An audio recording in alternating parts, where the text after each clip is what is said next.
Vous êtes-vous interrogé sur les secrets que le monde a cachés depuis si longtemps? Préparez-vous pour un voyage passionnant à travers le monde des mystères non révélés, où des objets étranges et fascinants émergent enfin des ombres de l'inconnu. Numéro 1. Ruine d'une bibliothèque romaine. Cologne est l'une des plus anciennes villes d'Allemagne, avec une histoire remontant au milieu du 1er siècle.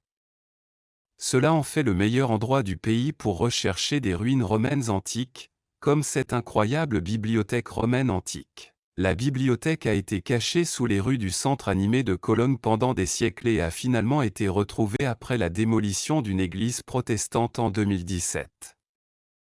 Les archéologues ont été invités à venir examiner le site après la démolition, mais ce n'est qu'en 2019 que les premiers signes de l'ancienne église ont été retrouvés. Même si vous ou moi aurions du mal à identifier ces murs en ruine comme appartenant à une bibliothèque, l'indice clé pour les archéologues est la présence de petits trous dans les murs, dans lesquels les rouleaux seraient placés pour être stockés. Les experts estiment que la bibliothèque aurait pu contenir jusqu'à 20 000 parchemins, ce qui en aurait facilement fait la plus grande bibliothèque d'Allemagne dans l'Antiquité.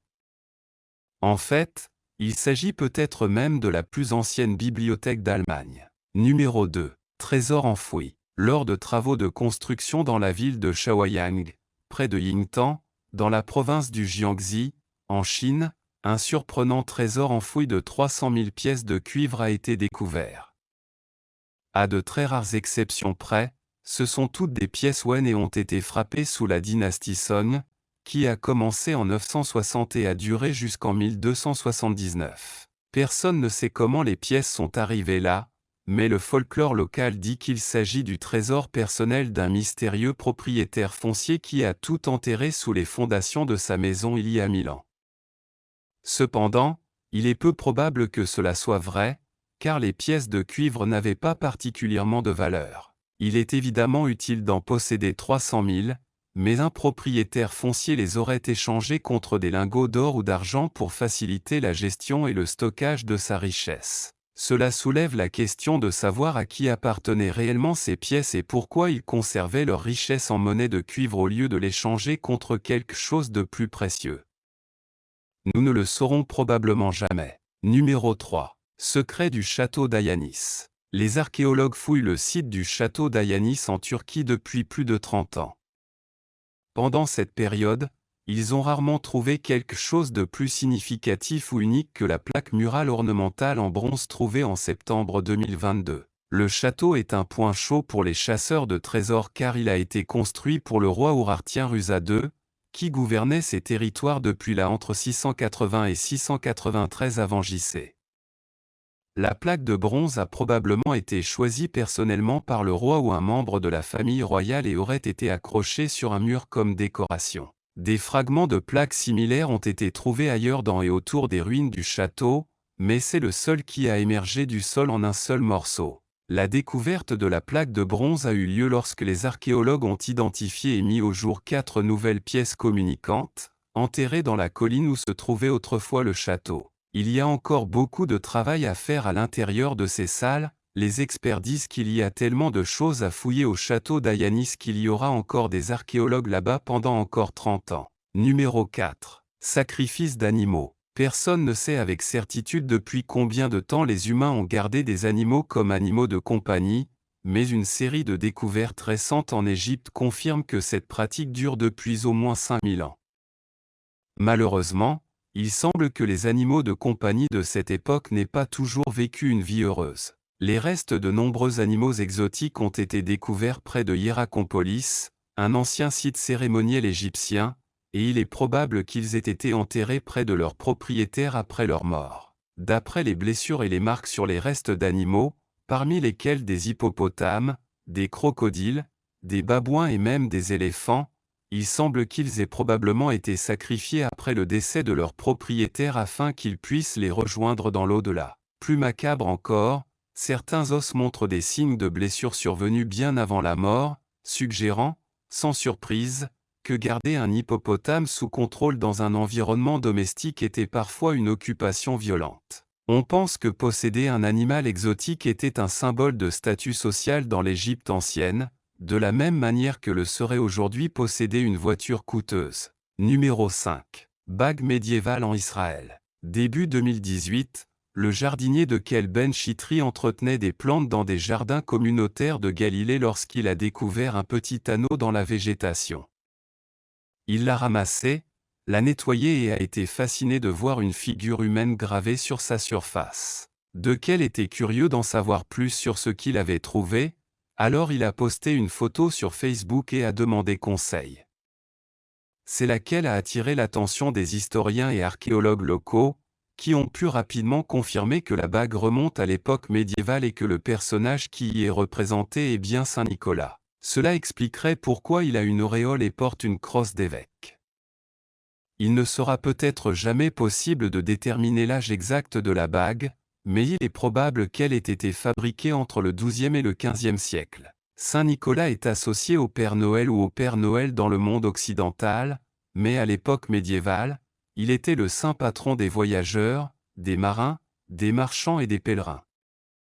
L'anneau appartenait très probablement à un pèlerin voyageant vers ou depuis la côte, mais il pourrait aussi avoir appartenu à un marchand. Numéro 6. Ancienne flèche du Yukon. Le Yukon, la province la plus au nord-ouest du Canada, est un endroit étonnamment glacé. Cependant, ces dernières années, la glace a commencé à fondre, libérant ainsi des reliques du passé. En janvier 2018, des archéologues du Yukon ont découvert une flèche à tête de cuivre dont la pointe était toujours fermement attachée à sa tige barbelée. L'arme est dans un état presque intact, mais elle a plus de 1000 ans. Il s'agit de l'un des plus anciens artefacts en cuivre jamais découverts dans le nord du Canada. Selon les historiens canadiens, la flèche aurait été tirée par un ancien chasseur cherchant à ramener un caribou chez lui pour sa viande. Au moment où elle a été tirée, la flèche était une amélioration technologique récente. Jusqu'il y a environ 1000 ans, les chasseurs de la région utilisaient des armes de jet appelées atlatl à la place des flèches, car l'arc et les flèches n'avaient pas été inventés dans cette partie du monde. Numéro 7. Vieilles lunettes. Lorsqu'il fait beau dehors, vous pourriez envisager de porter des lunettes de soleil pour protéger vos yeux de l'éclat de notre étoile natale. Nous associons les lunettes de soleil au temps chaud, mais il est parfois tout aussi important de les porter lorsqu'il fait froid. Lorsque la lumière du soleil se reflète sur la neige et la glace, elle peut provoquer la cécité des neiges. C'est pourquoi les lunettes de neige sont un outil essentiel dans l'arsenal de tout explorateur de l'Arctique, et elles constituent une invention plus ancienne que vous ne l'imaginez. Cette paire de lunettes de neige fait actuellement partie de la collection du Science Museum de Londres, en Angleterre. Ils sont faits de cuir brut et de pin, avec de petites rainures dans le cuir brut qui permettent à celui qui les porte de voir où ils vont. Ils ont même une caisse en bois pratique dans laquelle le propriétaire peut les ranger. Elles seraient encore utiles aujourd'hui pour protéger votre vision dans les régions les plus enneigées, ce qui est remarquable si l'on considère le fait qu'elles ont été fabriquées en 1801. La plupart des lunettes de soleil modernes sont un symbole de mode, mais lorsqu'elles ont été fabriquées, leurs inventeurs se préoccupaient davantage de santé et sécurité. Numéro 8. Règlement dans une ancienne grotte. L'histoire de l'établissement humain dans les Amériques est devenue un sujet de débat ces dernières années, et la découverte faite en juillet 2020 au Mexique a repoussé d'environ 15 000 ans la date de l'arrivée de l'homme sur Terre. Nul doute que nos lointains ancêtres vivaient dans la grotte de Chiquihuite, au nord du pays, il y a 30 000 ans. Ils ont laissé près de 2000 outils en pierre dont les archéologues pourront se souvenir. Le grand nombre d'outils, ainsi que d'autres artefacts trouvés sur le site, ont conduit les historiens à comparer la grotte à un type d'hôtel préhistorique, où un grand nombre d'humains vivaient ensemble pendant de courtes périodes. C'est une mauvaise nouvelle pour la théorie existante selon laquelle les Clovis furent la première civilisation organisée des Amériques. Quels que soient ces habitants des cavernes, ils ont dépassé les Clovis de plusieurs millénaires. En fait, au moment de l'arrivée des Clovis, cette mystérieuse civilisation avait probablement disparu depuis longtemps. Le site de la grotte est difficile d'accès, mais offre une vue panoramique sur les environs. Cela l'aurait rendu idéal comme forteresse défensive primitive. Numéro 9. Le trésor de Penrith. Le Penrith-Oar est ainsi nommé parce qu'il a été trouvé dispersé dans plusieurs champs de Penrith, Cumbria, Angleterre, pendant plus de 200 ans. Le temps écoulé entre la découverte du premier artefact du trésor et la découverte du plus récent en fait l'une des découvertes de trésors les plus insolites de l'histoire britannique. Le trésor comprend un ensemble de broches penannulaires en argent fabriquées au Xe siècle. Le premier objet, une grande broche en forme de chardon, a été découvert en 1785. Une deuxième broche, presque identique à la première, a été trouvée à proximité en 1830. La plupart des objets du trésor ont été découverts par deux équipes d'archéologues travaillant à proximité les unes des autres avec des détecteurs de métaux en 1989. Les historiens pensent que les grandes broches ont été initialement déposées délibérément les unes à côté des autres dans les années 1930, mais ils sont moins sûrs si le reste des objets a été délibérément abandonné ou enterré en même temps. Les pièces sont d'un style qui a été popularisé pour la première fois à l'époque romano-britannique, mais ce style a été adopté par les Vikings, et ces broches sont, en fait, presque certainement d'origine viking. Numéro 10. Figurines antiques en feuilles d'or. Les archéologues suédois sont toujours déconcertés par une récente découverte faite sur le site d'Aska. Dans les restes de ce qui semble être une grande salle montée sur une plateforme, ils ont trouvé 22 carrés de feuilles d'or qui, une fois soigneusement ouverts et examinés, montrent des figures humanoïdes s'embrassant. Il pourrait s'agir de représentations de personnes dansant.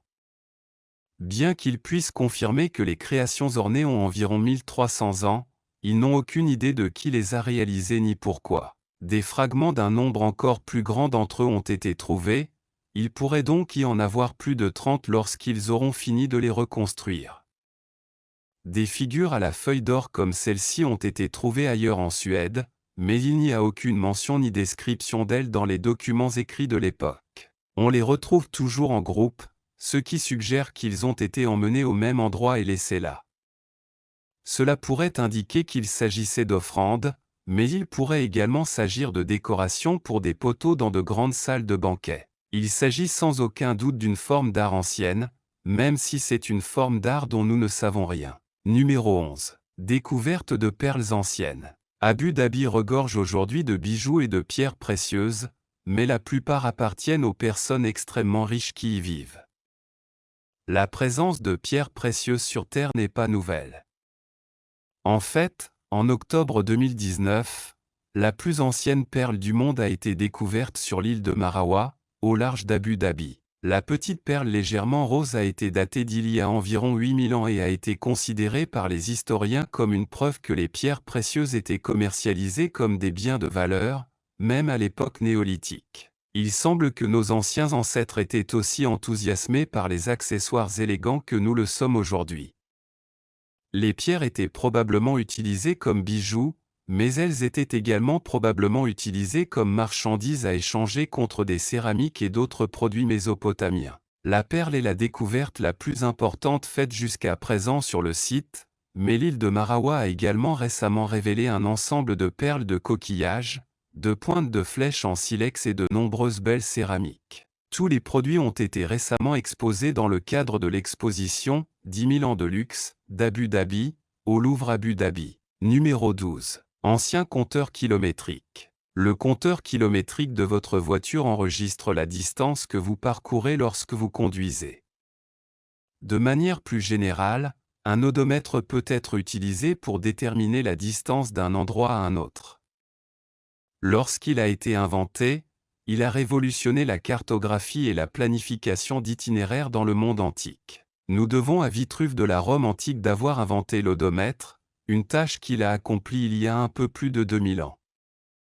Son premier compteur kilométrique ressemblait un peu à une brouette avec une roue agrandie pleine de cailloux.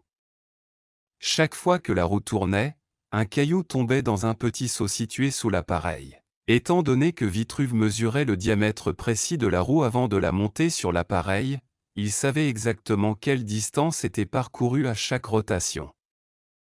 Il pouvait donc déterminer la distance entre deux points en comptant le nombre de cailloux que le compteur kilométrique déposait dans le seau. Après avoir inventé cette ingénieuse invention, la planification des voyages dans l'Empire romain n'impliquait plus autant de conjectures et les cartes devenaient beaucoup plus précises. Les odomètres d'aujourd'hui n'utilisent plus de galets, mais ils fonctionnent toujours selon le même principe qu'il y a 2000 ans. Numéro 13. Ancien entrepôt. Il semble que juillet 2020 ait été un bon mois pour des découvertes archéologiques importantes, car ce mois-ci des artefacts ont été découverts au Mexique et un immense entrepôt antique se trouvait à Jérusalem. Les fouilles ont été réalisées dans les environs d'Arnona, à l'intérieur des restes d'une grande structure constituée de murs en pierre de taille, à l'intérieur de laquelle se trouvaient plus de 100 anses de cruches, qui portaient toutes des inscriptions en hébreu ancien sur leurs sceaux. La plupart des poignées portent la mention « LMLK », une abréviation qui les identifie comme propriété du roi. Mais il y a aussi les noms de 3 villes judéennes perdues depuis longtemps. Les études menées par l'équipe qui y travaille indiquent que le centre était utilisé il y a environ 2700 ans, à l'époque du roi Ézéchia et du roi Manassé, tous deux mentionnés dans l'Ancien Testament. Il semble qu'une certaine forme d'activité gouvernementale ait été menée sur le site, notamment la collecte et l'évaluation des taxes sur des produits tels que l'huile d'olive et le vin. Les gens devaient encore payer leurs impôts, même à l'époque. Une petite collection de figurines en argile a également été mise au jour, ce qui pourrait indiquer une utilisation cérémonielle païenne du bâtiment à l'époque pré-biblique. Numéro 14. Multiculturalisme dans les grottes d'Ellora. Plus nous en découvrons sur les grottes d'Ellora à Virul, en Inde, plus elles deviennent étonnantes. Nous considérons le multiculturalisme comme un concept relativement moderne, mais les grottes fournissent de plus en plus de preuves que des fidèles de nombreuses religions différentes ont vécu et travaillé ensemble, heureux, dès le VIe siècle, et y sont restés pendant au moins 400 ans. Il y a 34 monuments différents magnifiquement sculptés autour des grottes, y compris des édifices religieux et des décorations appartenant aux religions bouddhistes, hindoues et jaïnes. Un projet de construction d'une telle envergure ne serait probablement même pas envisagé aujourd'hui, c'est trop gros et le coût serait astronomique. Ensemble, les éléments artificiels du système couvrent une superficie de plus de 1 km². Il s'agit d'un exemple incroyable de collaboration humaine, malgré leurs différences dans les temps anciens, et peut-être que nous pouvons tous encore apprendre aujourd'hui. Malgré tout ce que nous avons pu voir du site, nous ne savons toujours pas qui a commencé les travaux ici ni pourquoi. Il semble avoir été spontanément abandonné après tant d'années d'utilisation. Numéro 15. Vieille pièce d'échec. Nous nous dirigeons vers la Norvège, où les archéologues pensent qu'ils pourraient être sur le point de retracer les origines des échecs. Cette pièce d'échec vieille de 800 ans a été découverte à Tønsberg en janvier 2018. Tønsberg a toujours suscité l'intérêt des archéologues norvégiens car c'est la plus ancienne ville du pays. La pièce d'échec a été découverte dans les ruines d'un bâtiment du Xe siècle et proviendrait de la même époque. L'artefact est fait de bois de cerf et peut avoir autrefois eu un support en plomb inséré en son centre pour garantir qu'il reste droit lorsqu'il est placé sur une planche. Ce qui a suscité l'intérêt des experts, c'est le fait que la pièce est conçue conformément aux traditions islamiques, sans figure humaine représentée à sa surface. La présence de la pièce en Norvège donne encore plus de poids à la théorie selon laquelle les échecs sont arrivés en Europe en provenance du Moyen-Orient, où ils étaient certainement joués au VIe siècle et pourraient remonter encore plus loin. L'absence de figure humaine rend difficile l'identification de la pièce, mais les experts sont presque sûrs qu'il s'agit d'un cheval. Numéro 16. Charles-Léonard de Vinci. Le maître italien de la Renaissance, Léonard de Vinci, revendique fortement le fait de posséder le plus grand esprit de l'histoire de l'humanité.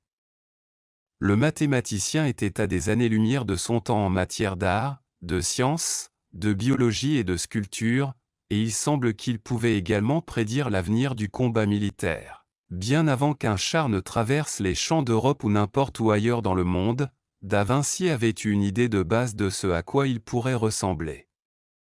Il n'a jamais construit de prototype basé sur sa conception, mais les principes fondamentaux sont solides. Le char de Da Vinci disposait d'un espace pour des tromblons orientés vers l'extérieur et d'une partie supérieure amovible qui pouvait être ouverte pour faciliter la vision du conducteur. Les roues étaient probablement trop fines pour être utiles dans un champ boueux et la conception de la manivelle de l'essieu semble défectueuse, mais nous ne devrions pas lui en vouloir. Toutefois, Cette conception constitue un modèle de base pour l'avenir. En fait, un groupe d'ingénieurs a réussi à construire un modèle fonctionnel du char basé sur les plans de Da Vinci en 2010.